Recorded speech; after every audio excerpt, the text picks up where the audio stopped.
committee will make the decisions. All right. Let's turn to the hearing, and as you say, it's not a hearing, it's an inquiry. What are your biggest questions, your biggest concerns as you begin this inquiry into what happened in Benghazi?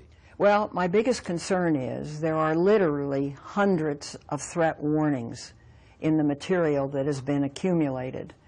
There were 5 attacks during the year, 1 prior attack on the consulate itself. The question I have is, why wasn't something done about it?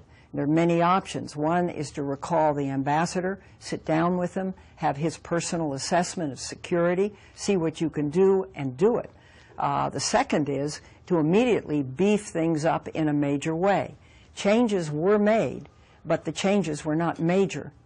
What's clear to me, and I went to the memorial service in San Francisco for Chris Stevens, the Libyan ambassador to the United States spoke, and twice during his remarks he said, "I am so sorry that we could not protect your consulate," which is a total admission that the Libyan government was incapable of protecting our facilities. This raises a major question for the future. We have 285 embassies and consulates over the world, and the threats pour in.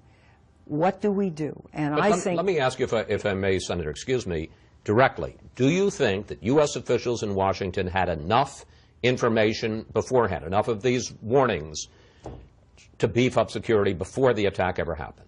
Well, that's the purpose of our inquiry, and that decision will be made by the committee. I've not had an opportunity yet to go through what are thousands of pages. And I want to do that. I want other members to do it. I don't want to jump to any conclusion.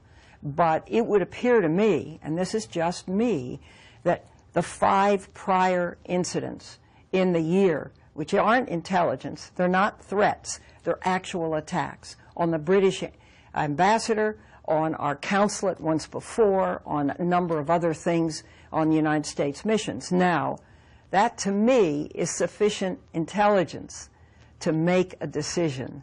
Now, so we want to see what the extenuating circumstances are, that the security wasn't beefed up by us, if it couldn't be beefed up by the Libyans, or we didn't close down the consulate. Do you think